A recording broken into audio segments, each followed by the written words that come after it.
IAS Academy.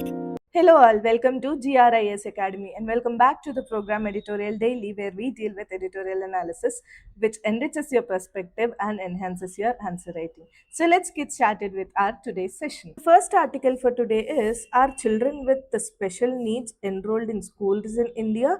This is what the article for today is. So this article basically talks about which is directly related to the inclusive education and the right to education and India's commitment to ensure that no child is left behind the education. So children with special needs, including those who are physically disabled, intellectually, sensory, and the developmentally or the learning disabilities, according to the right of persons with disabilities,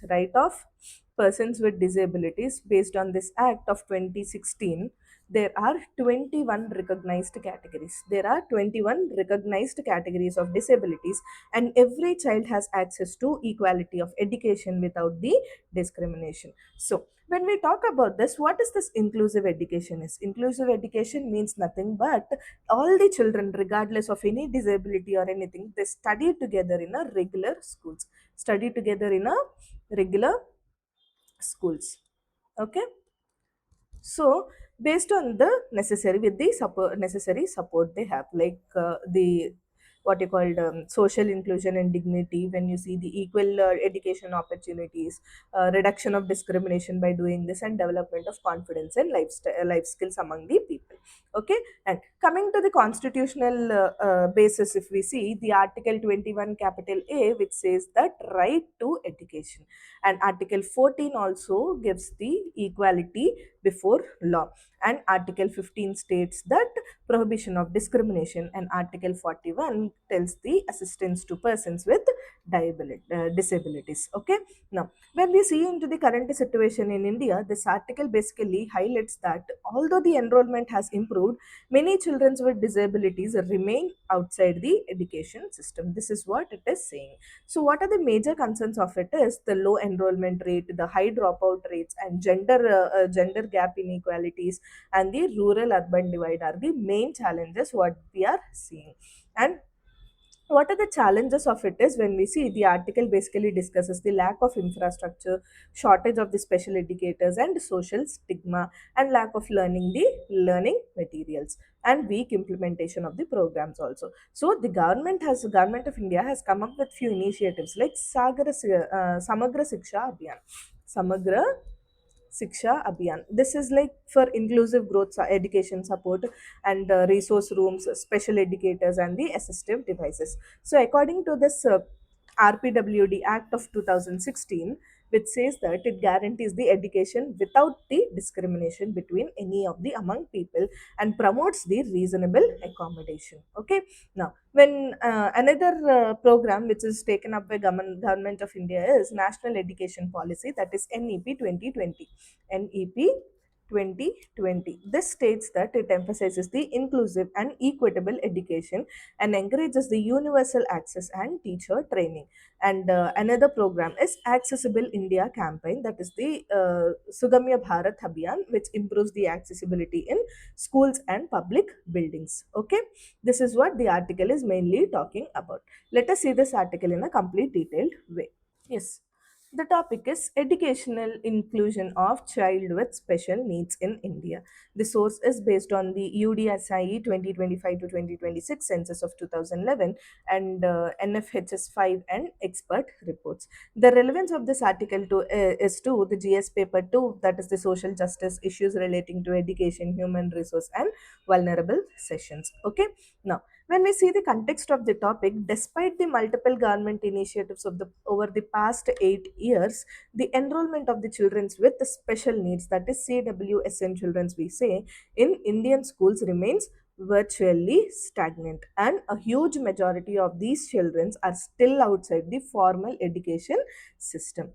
Okay, now and we link this syllabus to the this article to the syllabus to the GS paper 2, that is issue relating to education, human resources, social empowerment, welfare schemes for vulnerable sessions, and the government policies and interventions for inclusive development. Okay, now when we look into the core concept of this article, what it is discussing, we will see that. Okay, now See, and first is the core context and the key findings, what we can find out from this article. That the first one is the stagnant enrollment trends. It is nothing but despite multiple government initiatives over the past 8 years. Over the past 8 years, the number of this CWSN enrolled in Indian schools has remained virtually stagnant at approximately 21.66 lakhs, that is 2.16 million.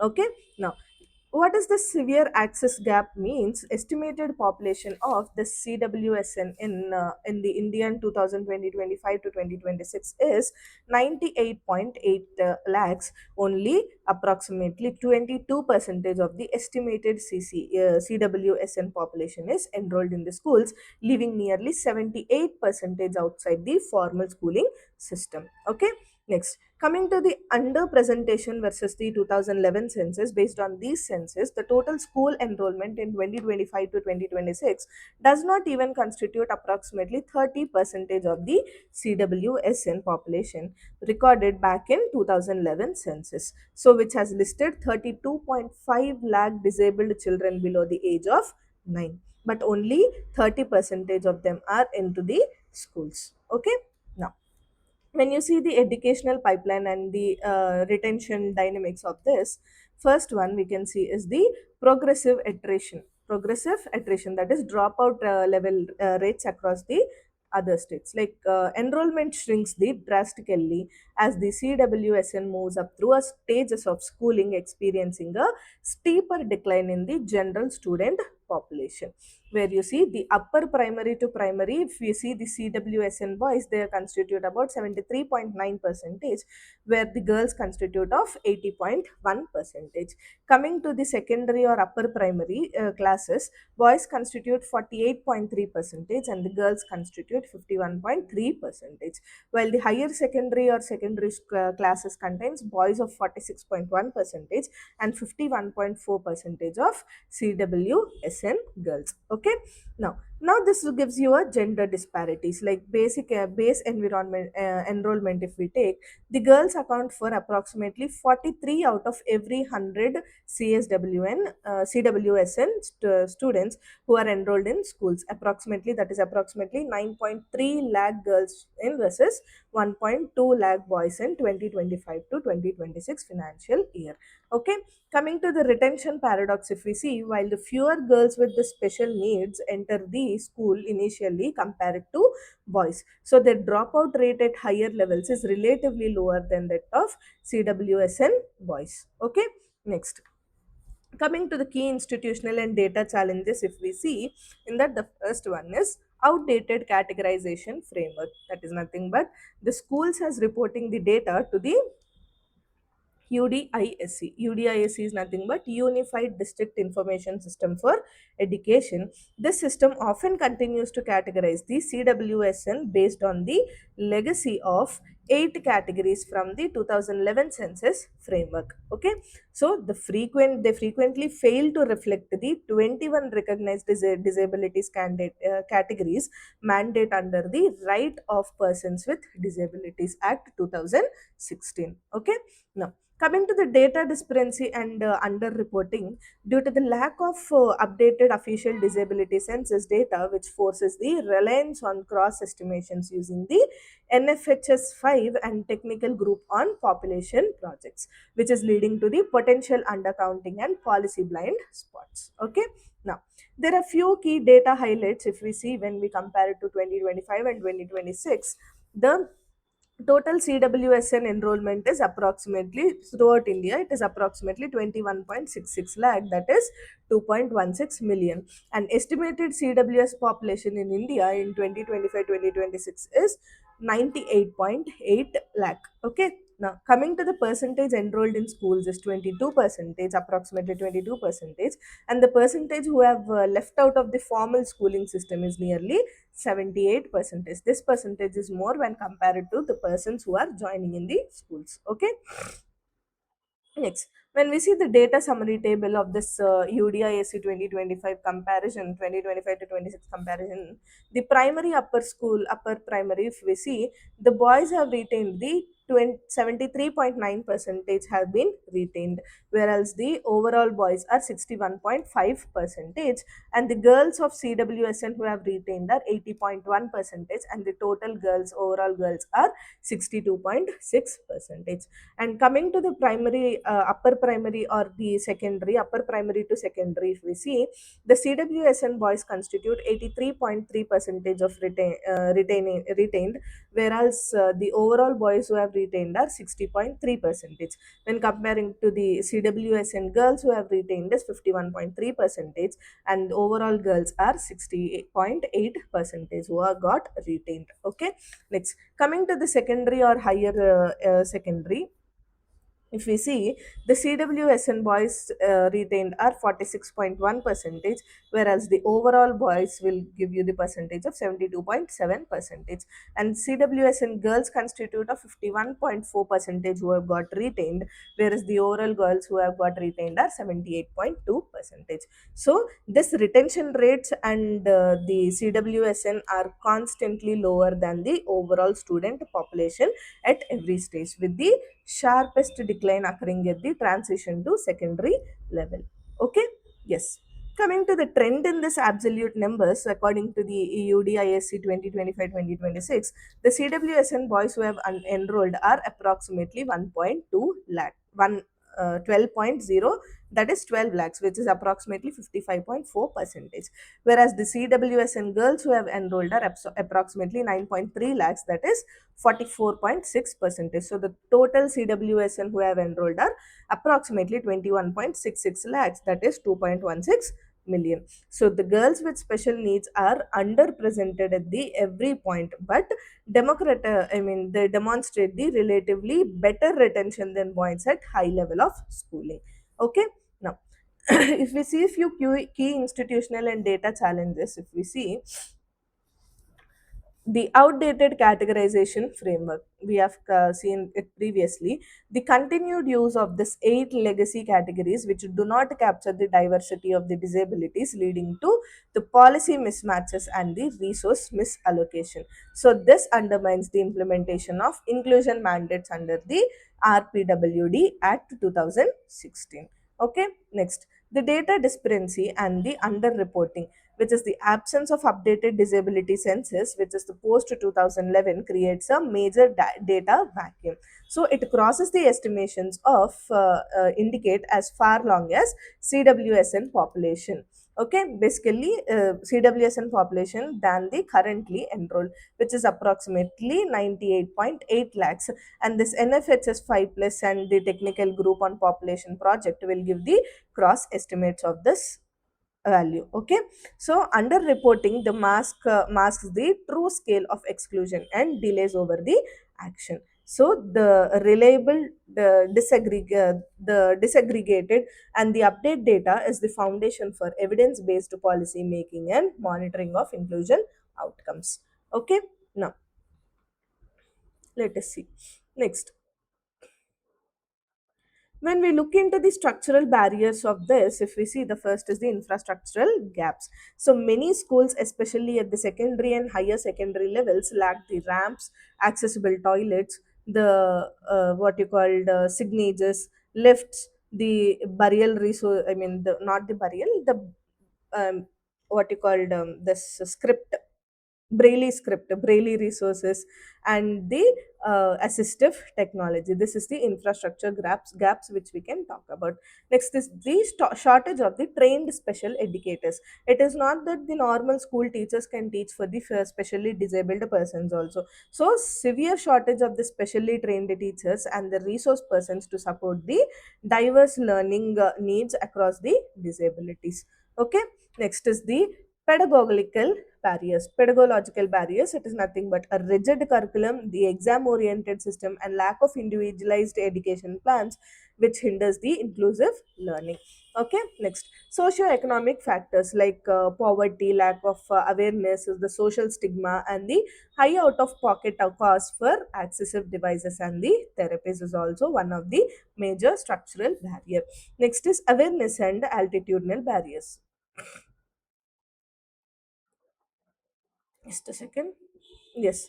Next is awareness and altitudinal barriers, like the low awareness among the families and the communities, and the what you call discriminatory attitudes in altitudes limited the participation and retention of CWSN. So addressing these barriers requires a multi-sectoral and inclusive approach that prioritizes the accessibility, capability building, and the social sensitization.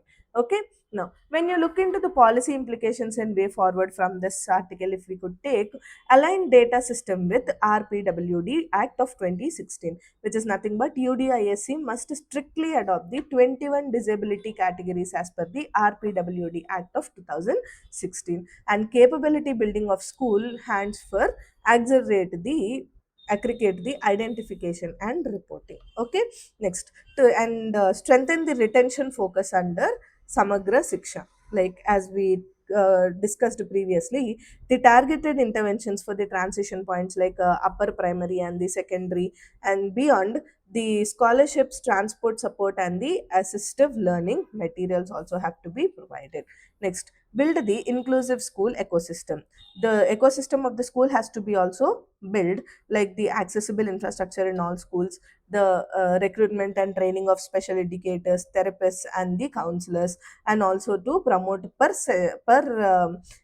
what you called sensitization and inclusive pedagogy.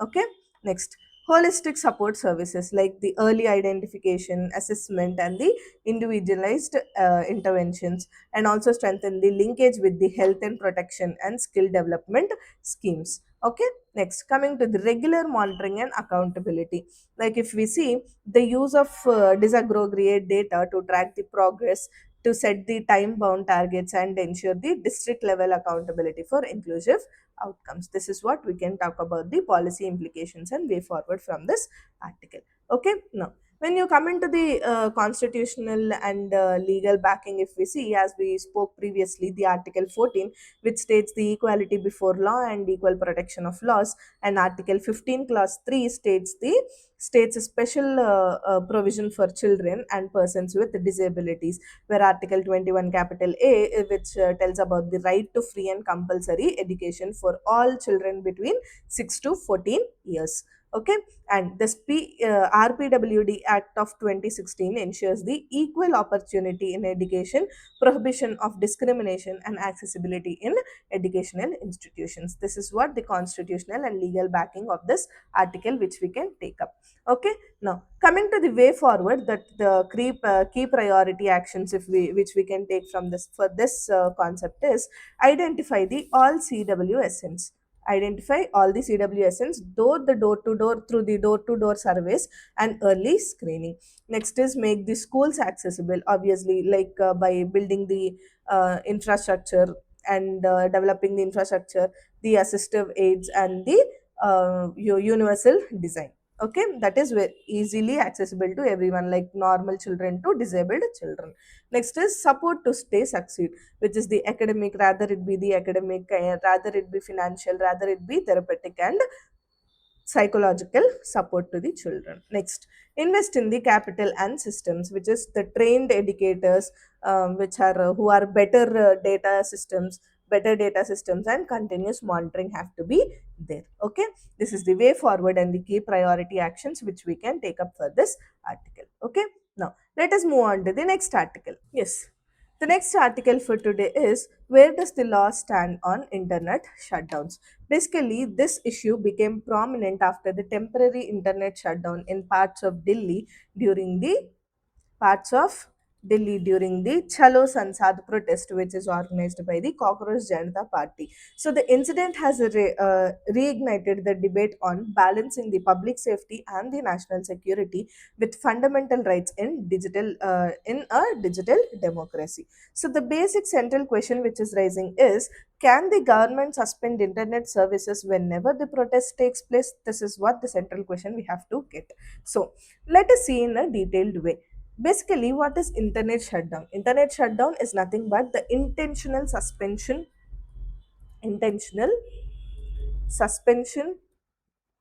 or the disruption or the restriction of internet and the electronic communication services by the government in a specific area for a specified period. It can takes in a different forms, it can be of different forms, like the complete internet blackout, or else the mobile internet suspension. It can be the blocking the access of specific websites or the social media platforms, or the reducing the internet speeds. In this different ways it can be done. Okay, so why are these internet shutdowns imposed? Means the governments generally impose the shutdowns to maintain the public order, to maintain public order, and also to prevent the spread of fake news and the rumors, and control the violence during the riots or communal tensions, and also protect the national security and manage the law and order situations during the emergencies. These internet shutdowns are imposed. Okay, now when we look into the legal framework in India, the legal framework has recently changed. Earlier these internet shutdowns were governed by this India Telegraph Act of 1885, India's Telegraphy Act of 1885, and one more one, that is the Temporary Suspension of Telecom Services Rule 2017. Telecom A temporary suspension of telecom services rule of 2017. This was the earlier framework. When coming to the recent one, recent the framework which they are now governed under the Telecommunications Act of 2023, and also the Telecommunications or Temporary Suspension of the Services Rules Act of 2004, 2024. Okay, based on these two, they are now governed. Okay, so when can the government suspend the internet? Basically, according to the new law, not the earlier one, according to the new law, the internet suspension can be ordered only during a public emergency, or during in the internet or public safety, in the for reasons recorded in writing by a competent authority, or only for a limited area and a limited duration. The order should be reasoned and proportionate. It is not that everyone can do it. So, importantly, a peaceful protest alone is not a sufficient legal ground for an internet shutdown. Okay. Now, when we look into few important Supreme Court judgments relating this, first one is the Anuradha Basin versus the Union of India 2020. In 2020 case of Anuradha Basin versus Union of India, the Supreme Court has held that access to internet is closely linked to a freedom of speech and expression of Article 19 of Clause 1, Subclause A, and the freedom of practice and profession, practice any profession, which is again under Article 19 of Subclause 1, Subclause G, Clause 1, Subclause G. Okay, so internet shutdowns cannot be indefinite. Every situation under must satisfy the tests of necessity and the proportionality. So orders should be published and are subjected to judicial review. This judgment has established most important safeguards against the arbitrary shutdowns of the internet. Okay, now yes, these are the few things the article is mentioning about. Let us see this article in a complete detailed way. Yes, the topic is legal frameworks and dynamics of the internet shutdowns in India. Okay, now let us look into the context of the topic. The mobile internet services were suspended in parts of central Delhi during the Chalo Sansad protested by CJPR over the NEET paper leak and the CBSE exam irregularities. So, the digital rights groups like the IFF and the SFLC has concerned the shutdown, questioning its proportionality and legal validity. Okay, now this is the context of the topic. Now let us see how this article can be linked to the syllabus. It can be linked to the GS paper 2, which is the development process and the development of in the development industry, role of NGOs, HHGs, various groups and associations, donors, charities, institutional and the other stakeholders, governance and accountability. This is for paper 2.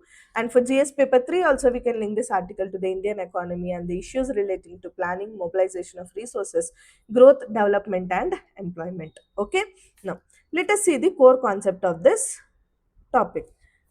Coming to the context or the background, if we see, what is the trigger event for this is the shutdown of mobile internet services in parts of the central Delhi during the Chalo Sansad protest, which is organized by the Cockroach Janata Party regarding the NEET paper leak and the CBSE examination irregularities. This is the triggering event.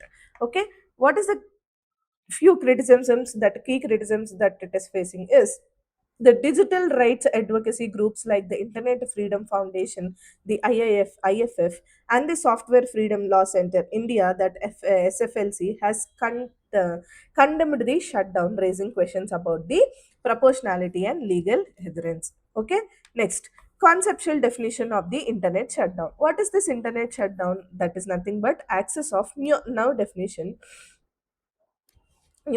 like international disruption of internet, or the what you called the intentional disruption of internet or the electronic communications, which is rendering them inaccessible to effectively unsafe, unusable for a specific population for within a location, often to control the flow of information. Okay, it forms the full network blockades, or the deliberate throttling of speeds, or the targeted platform blocking. This is what it can be done. The common triggering scenarios comes like the political gatherings, peaceful demonstrations, violent protests, or the religious celebrations, as highlighted by the International Federation of Journalism. Okay, next, if we see the legal government governing legal and statutory framework, when we see in the historic versus the current regime, if we are seeing the earlier framework, uses the section 5 clause 2 of the Indian Telegraph Act 1885, and the temporary suspension of telecom services, the public emergency or public safety rule of 2017. Under these two frameworks, it has to be implemented, the internet shutdown. But now coming to the current framework, that is updated, Section 20 of the Telecommunications Act of 2023 and Telecommunications Temporary Suspension of Services Rules of 2024 are the frameworks for governing the internet shutdown. Okay. Now, coming to the statutory provisions under the Telecommunications Act 2023, under Section 20, Clause B of Subclause B, is suspension of services can only occur during two conditions. One is occurrence of public emergency, or in the internet of public safety, or in the interest of public safety. Okay, so the mandatory legal thresholds comes like must be backed by the reasons recorded in writing. An important precedent or rule, that is a mere protest by itself, does not constitute a lawful ground for suspension of internet services. Okay, there. There are few key safeguards under local legal principles, that is the legal contemporary. If we see the proportionality and the necessity, or the authorities must actively access whether less restrictive measures, example the targeted law enforcement, specific communication would suffix the before restoring to a blanket shutdown. Okay, next, procedural mandates, like it must be issued strictly by the competent authority under the 2024 rules. Orders must be reasoned, published, and strictly limited in geographic scope or duration. Okay, next. Next is the transparency and accountability. How can we maintain this transparency and accountability? Is decisions must be transparent, subject to judicial review, and open to independent scrutiny to prevent the abuse of executive power. Okay. Now, there are few case safeguards and the legal principles. If we see the proportionality and necessity, as we spoke before, the authorities must access whatever the whether the lesser restrictive alternatives are available. Blanket shutdown should be a measure of a last resort. Okay. Next is competent authority. Like the orders must be strictly by the competent authority as per the 2024 rules. Next is the reasoned orders, like decisions must be backed by the reason which is recorded in writing. Okay, limited geographical scope. See, the orders must be narrowly tailored to the specific areas where the threat exists, and the limited duration, the shutdown must be for shortest duration necessary to address the situation with periodic reviews. It couldn't be any long term of shutdown of internet in that specified places. Next is publication and transparency. Orders must be published prominently to ensure the transparency and accountability. So the guiding principle is that the restriction on internet access must be lawful, necessary, proportionate, time bound, and subject to oversight. Okay. Now, Coming to the internet, what is the implications and stakeholders are impacting on internet shutdowns is impact on multiple stakeholders, like how the business and the economy is being interrupted, like the it disrupts the digital payments, e-commerce, the startups led by the economic losses. Next is the students and education. They affect the online learning, research, and the access to educational resources. Next is through digital rights and democracy, which threatens the freedom of expression, privacy, and democratic participation.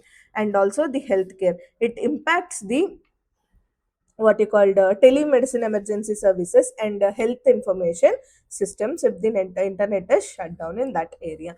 Next, media and journalism. Coming to the restrictions, the restricts the news gathering, reporting, and the flow of information in the public. Next is citizens are also affected by the curbs access to information, hamper communication, and affects the daily life. Okay, now there are few key main analytical key takeaways from this article. If we see, the first one is the rights at stake and core issue, which is the balancing constitutional values. When we see Article 19 of Clause 1, Subclause A, the freedom of speech and expression, it includes the right to access information on the internet, which is recognized in Andhra Bhashini versus Union of India case of 2020 by the Supreme Court. So, Article 19, Clause 1, Subclause G also states that right to practice any profession or business, that is internet shutdown, which disrupts the business operation, employment, and digital livelihood. So based on this also, it is very interrupting the Article 19 Clause 1 Subclause G. So shutdown must pass the tests of legality, necessity, proportionality, and the reasonableness under the basic structure of the constitution.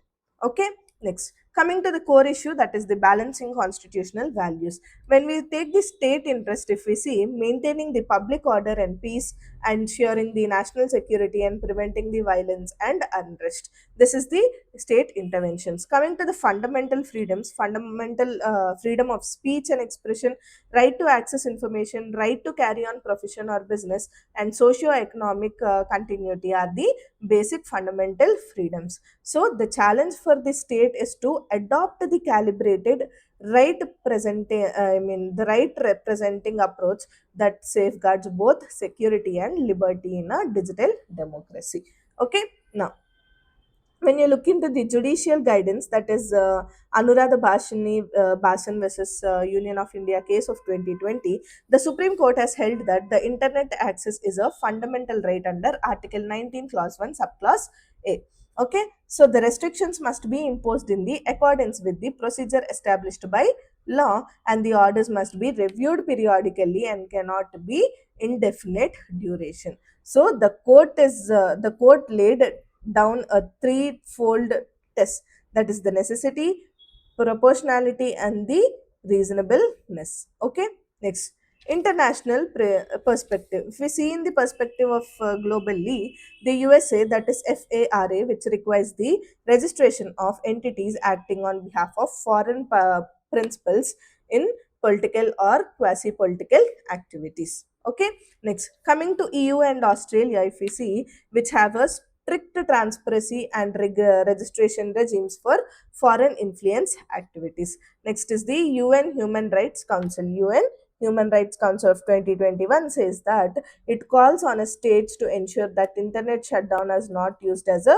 tool to suppress the the dissent. Okay, next, the way forward for this article, if we see, build the clear SOPs, to build the clear SOPs so that the standard operating protocols are clear for involving the for invoking these shutdowns aligned with the constitutional and statutory safeguards. Next is enhanced transparency, like publish all orders, data, and shutdowns and periodic review reports. Next is strengthen the oversight, like basically independent applicate mechanism and the judicial review must be effective and accessible, and promote the digital rights, like recognize the internet access as essential infrastructure for democracy and development. Okay, now there is a key terms to remember from this article. If we see, the first is internet shutdown.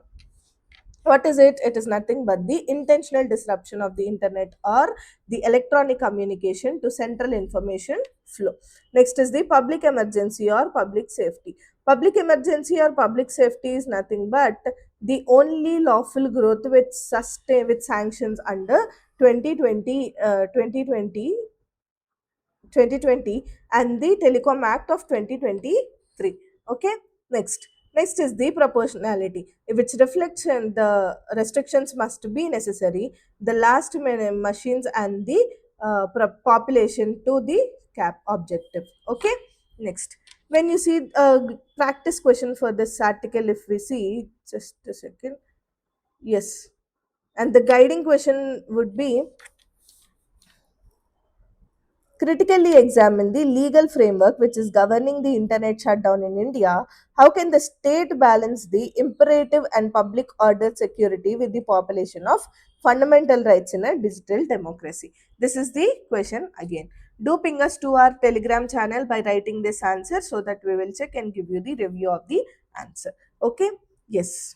So yes, I hope everyone liked this video. To get a complete PDF of it, do download it from the website, and also do like, share, and comment to our YouTube channel, and also follow our Instagram ID and Telegram ID for more UPSC preparations. And all the links are provided in the description below. So I'll see you all tomorrow with another editorial analysis. Thank you.